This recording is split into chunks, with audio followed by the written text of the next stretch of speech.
সুবহানাল্লাহ। এই সূরাটি ওই ব্যক্তিকে কবর আযাব থেকে কি করবেন? হেফাজত করে নেবেন। হযরত আব্দুল্লাহ ইবনে মাসউদ রাদিয়াল্লাহু তাআলা আনহু থেকে বর্ণনা এসেছে, হযরত আব্দুল্লাহ ইবনে মাসউদ রাদিয়াল্লাহু তাআলা আনহু তিনি বলেন, মান ক্বারা তাবারাকাল্লাযী বিয়াদিহিল মুলকু কুল্লা লাইলাতিন মানআহু আল্লাহু বিহা মিন আযাবিহিল কবর। হযরত আব্দুল্লাহ ইবনে মাসউদ রাদিয়াল্লাহু তাআলা আনহু ফরমান, তোমাদের মাঝে যে বান্দা বান্দী সূরাটি নিয়মিত তেলাওয়াত করবে এবং কি এই সূরাটার ভিতরে যা কিছু আছে নিজের জীবনে বাস্তবায়ন করবে, অবধারণ করবে, ওই ব্যক্তিকে এই সূরাটি তার ইন্তেকালের পরে তাকে কবর আযাব থেকে হেফাজত করে নেবে। সুবহানাল্লাহ। সম্মানিত উপস্থিতি, শুধু কি তাই, রাহমাতাল লিল আলামিন জনাবে মুহাম্মদুর রাসূলুল্লাহ সাল্লাল্লাহু আলাইহি ওয়াসাল্লাম তিনি বললেন, অন্য জায়গায় জানেন খাসামাতা আন সাহিবিহা, তোমাদের মাঝে যেই বান্দা বান্দী সূরাটি তেলাওয়াত করবে প্রতিদিন ইশারের নামাজের পরে, খাসামাতা আন সাহিবিহা, আপনার ইন্তেকালের পরে এই সূরাটি আল্লাহ পাক রব্বুল আলামিন তিনি জানিয়ে দিলেন তার পয়গম্বরের মাধ্যমে, আপনার ইন্তেকালের পরে এই সূরাটি আপনার পক্ষে রব্বুল আলামিনের সঙ্গে ঝগড়া করবে। কার সঙ্গে ঝগড়া করবে? জোরে বলেন। আপনার পক্ষে এই সূরাটি আল্লাহ তাআলার কাছে আল্লাহ তাআলার সঙ্গে ঝগড়া করবে। কতক্ষণ পর্যন্ত ঝগড়া করবে? রাহমাতাল লিল আলামিন অন্য জায়গায় জানিয়ে দিলেন, হাত্তা আদখুলাহুল্লাহুল জান্নাহ, যতক্ষণ পর্যন্ত আপনাকে জান্নাতে প্রবেশ না করতে পারবে, যতক্ষণ পর্যন্ত আপনাকে জান্নাতে প্রবেশ না করবে, ততক্ষণ পর্যন্ত এই সূরাটি আপনার পক্ষে অর্থাৎ আল্লাহ তাআলার সঙ্গে ঝগড়া করবে। সুবহানাল্লাহ। এই সূরাটার ফজিলত কম না বেশি? বেশি। জোরে বলতে হবে। আমার মুসলমান ভাইরা, আবার দেখেন আবু দাউদ এবং তিরমিজিতে আসছে, হযরত আবু হুরায়রা রাদিয়াল্লাহু তাআলা আনহু তিনি বর্ণনা করলেন, ইন্না সূরাতাম মিনাল কুরআনি সালাসুনা আয়াম। হযরত আবু হুরায়রা রাদিয়াল্লাহু তাআলা বললেন, নিশ্চয় কোরআনের ভিতরে আল্লাহ পাক রব্বুল আলামিন 30 আয়াত বিশিষ্ট একটি সূরা দিয়েছেন, শাফাআতাল লিরাজুলিন হাত্তা গুফিরা লাহু ওয়া হিয়া সূরাতুল মুলক। যেই বান্দা বান্দি নিয়মিত এই সূরাটা তেলাওয়াত করবে, ওই ব্যক্তির ইন্তেকালের পরে তার ব্যাপারে রাহমাতাল লিল আলামিন জানিয়ে দেয়, ওই ব্যক্তির ব্যাপারে এই সূরাটি আল্লাহ তাআলার কাছে তার ব্যাপারে শাফায়াত করবে। সুবহানাল্লাহ। কয়টা হাদিস দেখছেন ফজিলত সম্পর্কে? কত হাদিসগুলো বললাম, আর অনেক হাদিস আছে এই ব্যাপারে। যারা মুসলমান ভাইরা আমার, আল্লাহ রাব্বুল আলামিন জানিয়ে দিলেন এই সূরাটি নিয়মিত তোমরা তেলাওয়াত করবা এবং এই সূরাটির ভিতরে যা কিছু আছে তোমাদের নিজেদের জীবনে বাস্তবায়ন করবা। এই জন্য আল্লাহর পয়গম্বর জনাবে মুহাম্মদুর রাসূলুল্লাহ সাল্লাল্লাহু আলাইহি ওয়াসাল্লাম প্রতিদিন ইশার নামাজের পরে এই সূরাটি তেলাওয়াত না করে তিনি কখনোই বিছানায় পিঠ লাগাতেন না। রাহমাতাল লিল আলামিন প্যারা নবী জনাবে মুহাম্মদুর রাসূলুল্লাহ সাল্লাল্লাহু আলাইহি ওয়াসাল্লামের প্রিয় একজন সাহাবী জাবির বিন আব্দুল্লাহ তিনি বলেন, আন্নান নবী সাল্লাল্লাহু আলাইহি ওয়াসাল্লাম কানা লা ইয়ানামু হাত্তা ইয়াকরা সূরাতুল মুলক। তোমাদের মাঝে যেই বান্দা বান্দি এই সূরাটি তেলাওয়াত করবে তাদের ব্যাপারে রাহমাতাল লিল আলামিন জানিয়ে দিলেন, আন্নান নবী সাল্লাল্লাহু আলাইহি ওয়াসাল্লাম কানা লা ইয়ানামু হাত্তা ইয়াকরা সূরাতুল মুলক। এই সূরাটি নিয়মিত রাহমাতাল লিল আলামিন ইশার নামাজের পরে তেলাওয়াত না করে তিনি কখনোই তার বিছানায় পিঠ লাগাতেন না।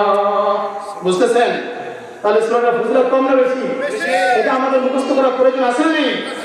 আল্লাহর পয়গম্বর আশঙ্কা করতেন, এইটা চাহিদা তার, তিনি আশা করতেন যে আমার প্রত্যেকটা বান্দা বান্দি এই সূরাটি তারা যেন মুখস্থ করে। এবং তারা যেন ইসলামের ভিতরে যা কিছু বলছে তাদের নিজেদের জীবনে বাস্তবায়ন করে।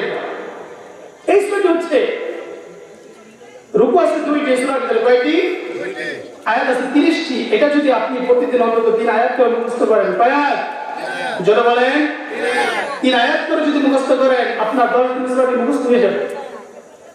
আপনার যদি মনে করেন যে আমি একটু ব্যস্ততার মাঝে থাকি কিংবা আমার একটু জেন শক্তি কম, ব্রেন কম আমার একটু, সেই ক্ষেত্রে যদি আপনি প্রতিদিন 2 আয়াত করে মুখস্থ করেন 15 দিনে মুখস্থ হয়ে যাবে, ঠিক কিনা বলেন? এরপর হচ্ছে আপনি যদি মনে করেন আমি আরো ব্যস্ততা, প্রতিদিন অন্তত 1 আয়াত করে মুখস্থ করেন, তাহলেই তো দেখা যাচ্ছে যে আপনি 30 দিনে এই সূরাটি মুখস্থ করে ফেলতে পারবেন, ঠিক কিনা বলেন? তাহলে এই সূরাটির কিছুটা প্রাইমারি ইনফরমেশন আমরা দিলাম, আমরা হোমওয়ার্ক দিলাম, বাসায় যে মুখস্থ করবেন সবকটাও দিলাম, ঠিক কিনা? পারবেন তো ইনশাআল্লাহ? এখন আসুন এই সূরাটি আল্লাহ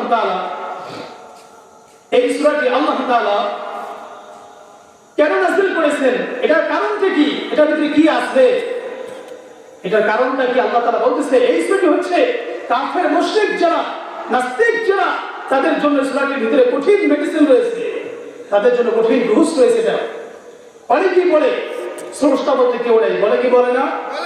আপনারা শুনেন নাই? স্রষ্টা বলতে কেউ নেই, এটা অনেকে বলে there is no God, স্রষ্টা বলতে কেউ নেই। তারা কেন বলে এটা? তারা বলতে চায় unseen is nothing, যা দেখা যায় না তা আমরা বিশ্বাস করি না, এটা বলতে চায় তারা। আচ্ছা বলুন তো, আল্লাহর এত সৃষ্টি দেখার পরও সে কি করে অস্বীকার করে যে আল্লাহ একজন আছে, আল্লাহ যে নাই, এটা সে কি করে অস্বীকার করে বলেন তো? এত সৃষ্টি, এই আসমান, এই জমিন, এত কিছু সৃষ্টি করলেন আল্লাহ, এরপরে সে বলে there is no God, স্রষ্টা বলতে কেউ নেই। কেন বলে unseen is nothing, যা দেখা যায় না তা আমরা বিশ্বাস করি না। তো চিন্তা করুন, যে কথা বলে, এটা হচ্ছে আমার উক্তি। আমি বলতে চাই যে কথাটা বলে যে আল্লাহকে যদি না দেখে বিশ্বাস করা না যায়, আমার উক্তি হচ্ছে তার বাবাও তো তাকে জন্ম দিয়েছে, ঠিক কিনা জোরে বলেন? একটু আওয়াজ দেন। তার বাবাকে তিনি কি দেখছে জন্ম দেওয়ার সময়? কথা বলেন না আপনারা? যেমন কুকুর তেমন, ঠিক কিনা? তো আমরা বলতে পারি অবশ্যই তুমি যদি স্রষ্টাকে না দেখে বিশ্বাস করতে না পারো, তোমার বাবা যে তোমাকে জন্ম দিয়েছিল এটাও তো তুমি দেখো নাই, ঠিক কিনা জোরে বলেন? আমরা বলতে পারি তুমি একজন নাস্তিক, তুমি একজন যার সন্তান, ঠিক কিনা জোরে বলেন? সম্মানিত উপস্থিতি, এই সূরাটি আল্লাহর এত সৃষ্টি দেখো যদি আল্লাহকে খুঁজে না পাওয়া যায়, তোমার তাহাম্মক এই দিনে তার কেউ নেই, ঠিক কিনা জোরে বলেন? সম্মানিত উপস্থিতি, এই বিশাল আসমান, এই জমিন, বিশাল বড় গভীর ভিতর দিয়ে যদি একটি মানুষ হেঁটে যায়, তার পায়ের পাড়া দেখে অন্য মানুষ বুঝতে পারে এই জায়গায় একটা মানুষ হেঁটে গিয়েছিল। একটা গরু ছাগল হেঁটে গেলে মানুষ বুঝতে পারে এই জায়গায় একটা গরু ছাগল হেঁটে গিয়েছিল। এত বিশাল আসমান, এই জমিন, প্রতিদিন সূর্য দেখো, তুমি আমি জীবন যাপন করছি, আল্লাহর এত সৃষ্টি দেখার পরেও যদি তুমি রব্বুল আলামিনকে খুঁজে না পাও, এই আল্লাহর জমিনে তোমার মতো এত বড় হাম্মক দ্বিতীয় তো আর কেউ নাই, ঠিক কিনা? আছে নাকি? ইমাম আযম আবু হানিফা রাহমাতুল্লাহ আলাইহি নাম শুনেছেন? তিনি এক নাস্তিকের সঙ্গে তর্ক করছেন। নাস্তিকের সঙ্গে তর্ক করার পরে নাস্তিক বলতেছে স্রষ্টা বলতে কেউ নেই। ইমাম আযম আবু হানিফা রাহমাতুল্লাহ আলাইহি তিনি বললেন অবশ্যই স্রষ্টা বলতে একজন আছে। এবার নাস্তিক বলতেছে ঠিক আছে, তুমি যদি বলো যে স্রষ্টা বলতে কেউ টিকে থাকে তাহলে তুমি প্রমাণ করে দাও। তারিখ দেওয়া হলো অমুক দিন জোহরের সময় এখানে থাকবো। নাস্তিক তার দল বল সঙ্গবঙ্গ যা আছে সব নিয়ে হাজির সেখানে। কিন্তু ইমাম আযম আবু হানিফা রাহমাতুল্লাহ আলাইহি তিনি তো ঠিক টাইমলি ওই সময় মতো সেখানে পৌঁছাতে পারেনি। নাস্তিক মন্তব্য শুরু করে দিলেন, ইমাম বোধহয় ভয় পেয়ে গেছে, ইমাম মনে হয় ভয় পেয়ে গেছে। আমাদের দেশের একসাথে মানুষ দেখবেন ইমাম সাহেবদেরকে একটু সুযোগ পাইলেই, মানে দোষ করতে না করছে এটা যাচাই বাছাই করে না, মানে সন্দেহজনক সুযোগ পাইলেই তার সমালোচনা শুরু করে দেয়, ঠিক বলে নাই? তো ঠিক তেমনি ভাবে তখন এরকমই হয়েছে। ইমাম আযম আবু হানিফা রাহমাতুল্লাহ আলাইহি তার যেতে একটু সময় লাগতেছে, এমন অবস্থায় সেই নাস্তিক তার দলবল সঙ্গ নিয়ে যখন এখানে উপস্থিত হয়ে গেলেন, তিনি বলতেছে স্রষ্টা বলতে কেউ নেই। তো যখন বলেন স্রষ্টা বলতে কেউ নেই, তারিখ দেওয়া হলো ঠিক টাইম মতো ওখানে উপস্থিত হও। নাস্তিক উপস্থিত হয়ে গেলেন, কিন্তু ইমাম আযম তিনি এখনো পর্যন্ত সেখানে যায় না, একটু লেট হতেছে। ইতিমধ্যেই যখন মনে করেন জোহরের টাইমে সময় দিল, জোহর চলে গেল, আসর চলে যাচ্ছে, ইমাম তো যায় না, কি ব্যাপার এত লেট হয়ে গেল, ইমাম আসতেছে না কেন? মাগরিবের আগ মুহূর্তে ইমাম সেখানে পৌঁছে গেলেন, ইমাম আজম আবু হানিফা রাহমাতুল্লাহি আলাইহি। তিনি যখন সেখানে উপস্থিত হলেন, দেখার পরে নাস্তিক বলতে শুরু করে দিল, হে ইমাম, তোমার সঙ্গে কিসের তর্ক করবো আমি? যা টাইম মেনটেন করতে পারে না, যা টাইমের কোনো খেয়াল নেই, তার সঙ্গে কিসের তর্ক হয়? কিসের তর্ক করবো তোমার সঙ্গে আমি? ইমাম আজম তিনি নরমালি বলতেছে যে আমার হচ্ছে এখানে আসার পথে মাঝ পথে একটা নদী পড়ে, তো আমি নদীর কারণে আমার আসতে লেট হয়েছে, একটু সমস্যা হওয়ার কারণে এই জন্য আমি আসতে পারি না। তো ওই নাস্তিক জিজ্ঞাসা করলেন, তোমার কিসের সমস্যা হয়েছে বলো। এবার ইমাম আজম বলতে শুরু করলেন, আমি যখন বাড়ি থেকে বের হই, মাঝ পথে একটি নদী পড়ে, সেখানে আসার পর কোনো যানবাহন পাইনি, কোনো কিছু না পাওয়ার পরে আমি একটা গাছের উপরে অবস্থান করলাম। ইতিমধ্যে দেখলাম গাছ থেকে একটা বিচি পড়লো, সেই বিচি থেকে একটা গাছ হয়ে গেল। গাছ হওয়ার পরে অটোমেটিকলি কোনো করাত ছাড়াই গাছটা কেটে গেল। কেটে যাওয়ার পরে ওটা দেখলাম তক্তাগুলা নদীতে পড়লো। নদীতে পড়ার পরে এমনি এটা নৌকা হয়ে গেল। আর যখন নৌকা হয়ে যায়, আমি নৌকায় উঠলাম, মাঝি বিহীন, আমাকে কোনো নদী নেই, কোনো বৈঠা নেই, আমাকে এপার থেকে ওপারে নিয়ে আসলো। আমি যখন এপার থেকে এবার চলে আসলাম, আমার এই হিস্ট্রি, এই জন্য আমার দেরি হয়েছে আসতে। সঙ্গে সঙ্গে নাস্তিক বলে উঠলেন, দেখো তোমাদের ইমাম বোধহয় পাগল হয়ে গেছে। কি বললেন? মাথা নাক বললো যা সব তো ছিঁড়ে গেছে মনে হয়। এমনি এমনি কি কোনো গাছ কাটে নাকি করাত ছাড়া? এমনি এমনি কি কোনো তত্ত্ব হয় নাকি? এমনি এমনি মিস্ত্রি ছাড়া নৌকা হয় নাকি? কোনো নদী বইটা ছাড়া মাঝি ছাড়া এমনি কি নদী পার হওয়া যায় নাকি? ইমামে আজম এবার ডাক দিয়ে বললেন, দেখো নাস্তিক, তোমাকে বুঝাবার জন্য এখন আমার অনেক সহজ হয়ে গেছে বিষয়টা। কেমন সহজ হলো?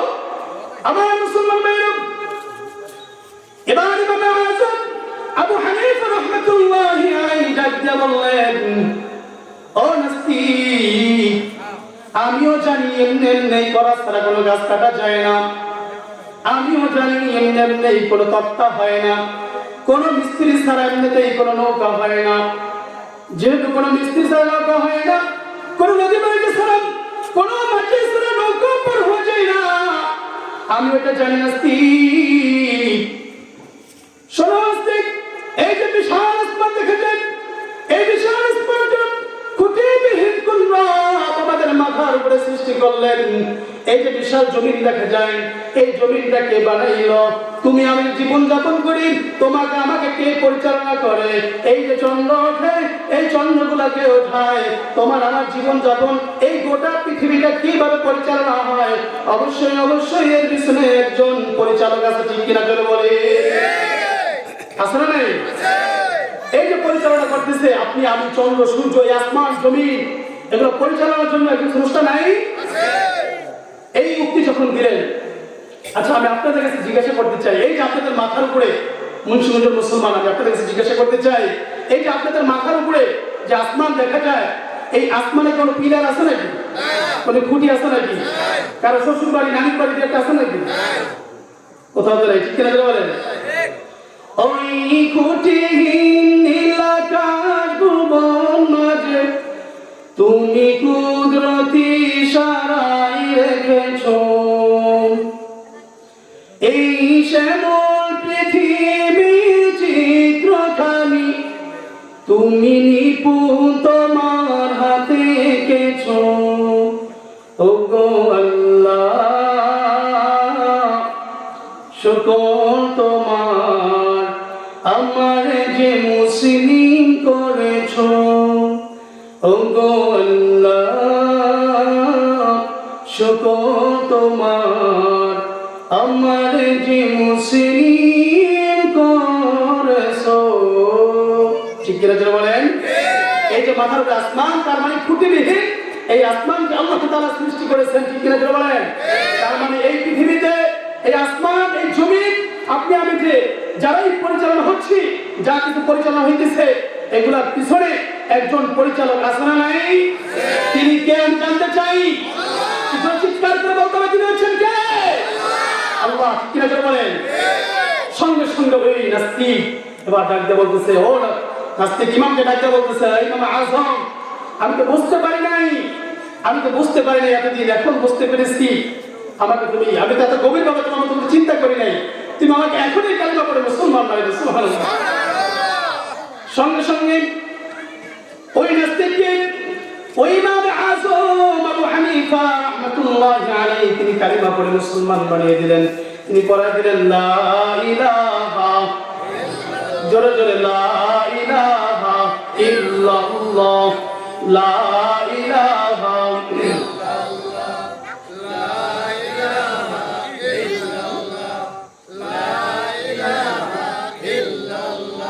লা ইলাহা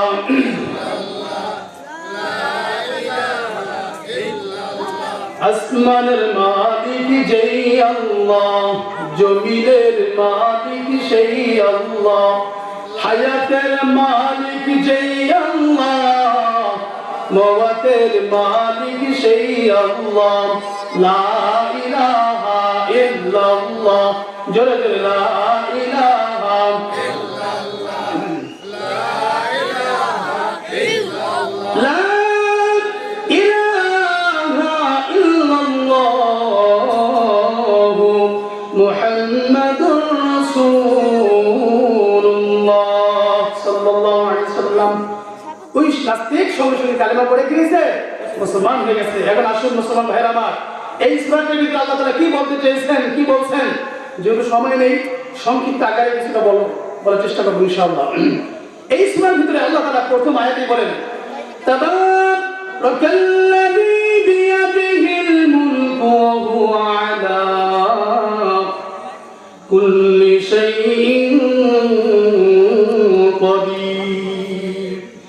আল্লাহ রাব্বুল আলামিন বলেন তাবারাকা, এর শব্দ করতে হচ্ছে আল্লাহ পাক রব্বুল আলামিন বরকতময় বরকতশালী। এরপর বললেন বিয়াদিহিল মুলক, সকল ক্ষমতার মালিক হচ্ছেন একজন, তিনি হচ্ছেন কে? একটু জোরে শুনতে চাই, তিনি হচ্ছেন কে? এই যে ইয়াদুল বললেন, ইয়াদুল অর্থ হচ্ছে হাত। আল্লাহ পাক রব্বুল আলামিন তিনি ডাক দিয়ে বললেন দুনিয়ার মানুষে, এই যে ইয়াদুল অর্থ হচ্ছে হাত, সকল ক্ষমতা চাবিকাঠি হচ্ছে আমি রব্বুল আলামিনের হাতে। কার হাতে? জোরে বলতে হবে। আমাদেরকে রাজত্ব দেয় কে? জোরে বলেন। আমি আরো জোরে শুনতে চাই, আমাদেরকে রাজত্ব দেয় কে? আমার মুসলমান ভাইরা, এই রাজত্ব আল্লাহ রাব্বুল আলামিন আমাদেরকে দেয়। আবার আল্লাহ রাব্বুল আলামিন এই রাজত্ব আমাদের কাছ থেকে কেড়ে নেয়, ঠিক কিনা? জোরে বলেন, নেয় কি নেয় না? ও মুসলমান ভাইরা আমার, আল্লাহ রাব্বুল আলামিন কোরআনুল কারীমের ভিতরে সূরাতুল বাকারার ভিতরে জানায় দিলেন, সূরাতুল বাকারার 26 নম্বর আয়াতে জানায় দিলেন কুলিল্লাহুম্মা মালিকাল মুলকি তুতিল মুলকা মান তাশাউ ওয়া তানজিউল মুলকা মিম্মান তাশাউ ওয়া তুইজ্জু মান তাশাউ ওয়া তুযিল্লু মান তাশাউ বিয়াদিকাল খায়র। আল্লাহ রাব্বুল আলামিন ডাকতে বলেন কুলিল্লাহুম্মা মালিকাল মুলক, আমি আল্লাহ পাক রব্বুল আলামিন তোমাদেরকে দুনিয়ার ভিতরে চেয়ার দেই, আবার আমি রব্বুল আলামিন তোমাদের কাছ থেকে চেয়ারকে কেড়ে নেই। কে বলেছেন? আল্লাহ। জোরে বলেন, কে বলেছেন? আল্লাহ। কিন্তু এই জায়গাটা বলে নাই ও দুনিয়ার মানুষ আমি রব্বুল আলামিন তোমাদেরকে চেয়ার দিলে তোমাদেরকে সম্মান দিয়ে দেই, এই কথা কিন্তু আল্লাহ বলে নাই। এখানে আল্লাহ বলছেন আমি আল্লাহ পাক রব্বুল আলামিন তোমাদেরকে চেয়ার দেই, আবার আমি আল্লাহ পাক রব্বুল আলামিন তোমাদের কাছ থেকে চেয়ার কেড়ে নিয়ে যাই। কে বলছেন? আল্লাহ। সুতরাং চেয়ারে বসে কোনো লাফালাফি করা যাবে? কথা বলেন। এই চেয়ারের ভিতরে বসে তারাই সম্মানিত অবস্থায় থাকতে পারে যারা চেয়ারে বসার পরে কোরআনের আইন মানে, যারা ইসলামের আইন মানে, দ্বীনের কথা বলে, ইসলামের বিরুদ্ধে না যায়, যতদিন চেয়ারে থাকে ততদিন আল্লাহ রাব্বুল আলামিন তাদেরকে সম্মানের সাথে তাকে ঠিক করে বলে। আর যারা এই চেয়ারে বসার পরে ক্ষমতার অপব্যবহার করে ইসলামের বিরুদ্ধে কথা বলে, দ্বীনের বিরুদ্ধে কথা বলে, তাদেরকে আল্লাহ তাআলা পৃথিবীর ভিতরে লাঞ্ছিত করে এই চেয়ার থেকে জুতা মেরে তাদেরকে দুনিয়া থেকে বিদায় করে দিতে বলে। তার বাস্তব প্রমাণ হচ্ছে ঘুষ। ঘুষকে ক্ষমতার চেয়ার থেকে জুতা পিটিয়ে নামাইছে কি নামাই নাই? কথা বলেন না আপনারা? নামাই নাই? নামাইছে ঘুষকে চেয়ার থেকে। এই দুনিয়াতে সন্ত্রাসী আছে, তাদেরকে বলতে চাই আমি ক্ষমতার চেয়ারে বসে তোমাদের বাপ দাদা যারা ছিল, যারা চেয়ারে বসে লাফালাফি করেছে, অহংকার করেছে, তাদেরকে জোতা পিটিয়ে দুনিয়া থেকে বিদায় করেছিল, যেমন নমরুদ, ঠিক কিনা বলে। সুতরাং কে ক্ষমতা থাকলো কে না থাকলো সেটা আমাদের দেখার বিষয় না। আমরা তো সূরা নিয়েছি ক্ষমতা নিয়ে। কোন সূরা নিয়ে? সূরাটার নামই কি ক্ষমতা? সূরাটার নাম কি? কথা বলেন। আচ্ছা এটা আমি বলছি। সূরাতুল মুলক 29 নম্বর পারা প্রথম নম্বর পৃষ্ঠায় শুরু এটা। যারা পড়তে জানে বাসায় গিয়ে খুলবেন, খোলার পরে দেখবেন সূরাটার অর্থ কি? ক্ষমতা। ক্ষমতা। আমি শুধু এতটুকু বলতে চাই, ক্ষমতা চালে যে বসুক না কেন, আমার কথা হচ্ছে কোরআনের বিরুদ্ধে, দ্বীনের বিরুদ্ধে, ইসলামের বিরুদ্ধে কোনো কথা বলা যাবে না। ঠিক কিনা বলে? যারা মজা সে যারা কোনো আপত্তি নাই। মূল কথা হচ্ছে আল্লাহর সঙ্গে, আল্লাহর দ্বীনের সঙ্গে কোনো বেয়াদবি করা যাবে না। আমার মুসলমান ভাইরা কথা কি বলছেন? ওহু আলা কুল্লি শাইইন কাদির। কি বলছেন? ওহু আলা কুল্লি শাইইন কাদির। সর্বশক্তিমান কে? আল্লাহ। জোরে বলেন কে? আল্লাহ। আমার মুসলমান ভাইরা এরপর আল্লাহ রাব্বুল আলামিন বললেন আল্লাযী খালাকাল মাউতা ওয়াল হায়াতা লিয়াবলুয়াকুম আইয়ুকুম আহসানু আমালা।